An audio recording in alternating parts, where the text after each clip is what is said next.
how to upload audio to Roblox Studio. So here's what we have to do. First, load up the Roblox website and click on create. Now from here, we will go into the store. So click on store and we want to find an audio here from the audio section. Just click on it. For example, whichever sound you want to use. Let's say we want to use this one. We will simply click on it like this. And then we're gonna go into more info. Now from the more info page, we want to copy this number here after asset. So from the link, we want to copy this number or these numbers.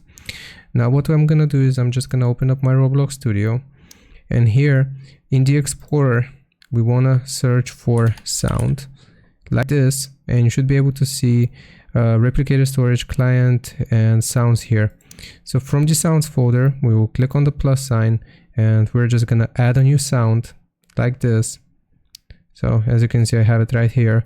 And then the thing that we just copied, we will go and scroll here. After we have highlighted sound, we will scroll down until we see sound ID. So here we just want to paste the sound ID. And as you can see, it automatically detects it and this is going to play the sound.